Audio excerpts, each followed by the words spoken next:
Allahu Akbar, Allahu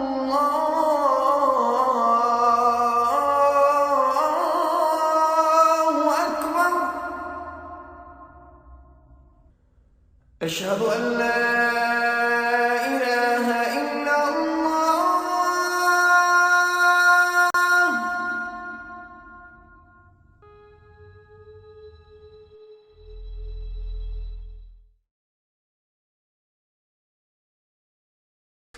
So my name is Nazim Mengera, and I'm the Imam of the Masjid here. So my title is Mufti or Imam Hafiz.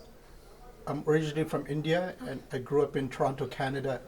And at the age of 13, I went from Toronto, Canada to England, and I studied there for a decade.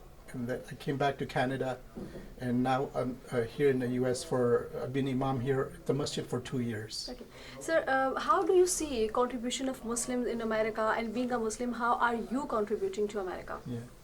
So alhamdulillah, Muslims have been doing wonderful in this country. And Muslims came here hundreds of years ago. Primarily they came first from North Africa. They were brought as slaves. And so throughout the centuries, Muslims have been here. So African Americans, Muslims, they played a tremendous role. And they made it easy for us immigrants who came in the 60s and 70s, made it easy for us to live in this country. So the African Americans, they went through the struggles and difficulties. So for example, there's a famous person named Malcolm X, Malik Shabazz, and also the famous boxer Muhammad Ali of African American background, who's Muslim, and others as well. So, and then, we have a brain drain from Muslim countries. All the professionals, so many professionals from all different Muslim countries, they've come here to the US. So many lawyers, many teachers, professors, doctors, engineers, they're influencing the American lifestyle one way or another. And because they deal with non-Muslims on a daily basis, so this is another way they're contributing and giving a good name of Islam and Muslims, because they're dealing with people on a regular basis. So the contribution of Muslims in this country has been tremendous. Okay. Sir, what do you think? Is it easy to live here, being a Muslim in America? Any challenges you see Muslim go through? It is said that America is the land of the free, unless you are Muslim. Have you seen anything like this? Yeah, so my whole life I've been living in Canada, America, or England, and I've been to Pakistan, I've been to India, and I've been to 15 countries. So here in this country, alhamdulillah, there's three qualities, three characteristics which we learn in this country and which we can apply in Muslim countries as well. So number one, we have knowledge, and then number two, we have tolerance, and number three, we have nazafat, cleanliness and purity. So these three things are very important and crucial. So number one is knowledge, that even Prophet Muhammad sallallahu alaihi wasallam, he has taught us. The first ayat in the Quran says Iqra, which means read. So that's something which is strongly emphasized in this country, because whichever nation, civilization, religion, they progress in knowledge, then others, they respect them, they honor them, they look up to them. And whichever civilization or country or religion, they choose ignorance, then nobody cares about them. Who cares about them? Because they have no status, no say, because they're ignorant, and they chose to remain ignorant, especially in this day of internet, where we have so many possibilities to increase our knowledge irrespective of our age. So that's number one, which I see a lot here. Number two, tolerance, as compared to many other places, that there are people of different religions, countries, backgrounds, races, and relatively people are living safe and secure here. When there's no safety, there's no security, there's intolerance, then what happens is that there's no safety, then nobody enjoys life, you can't go outside correctly, you can't worship, you can't spend time together. So tolerance is so important. Unfortunately, this is, we as Muslims, we need to work more on this. Sometimes just because somebody prays, somebody looks different than us who are Muslim, we hate them so much, to such an extent sometimes we become violent towards them. We to such an extent, sometimes we kill people because of religious beliefs. Even though Prophet Muhammad ﷺ throughout his whole life, he never forced even one person to accept Islam.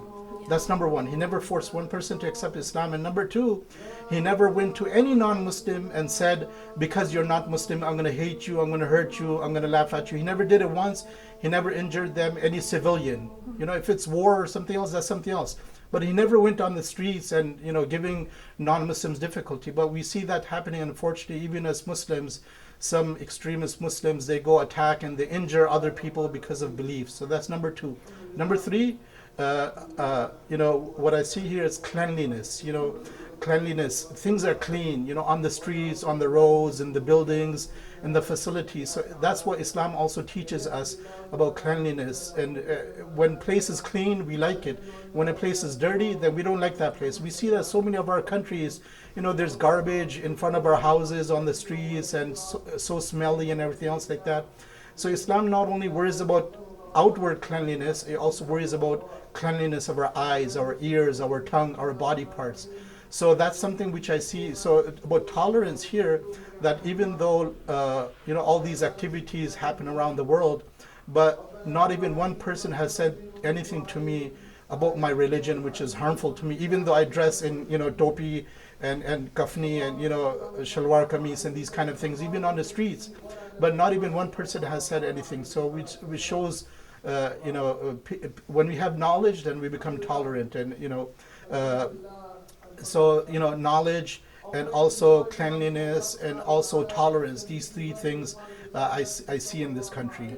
So anything would you like to say to our youth, Muslim youth? Yeah.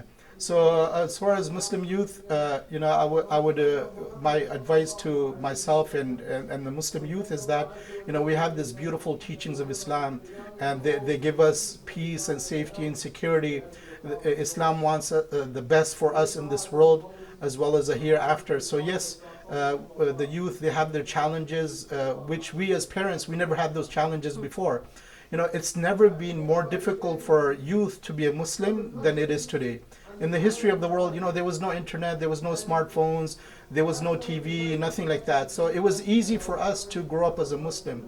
But in this day and age, with the internet, with all these gadgets and our phones and things like that, so it's so difficult for, even for youth, to be religious and pious. But what we need to realize is that when we become religious and pious, it benefits me. It benefits my family, my husband, my wife, my parents, my children. So religion is there to give happiness and ease in our life. Religion is not something which is supposed to make life difficult for us. Thank you so very much, sir.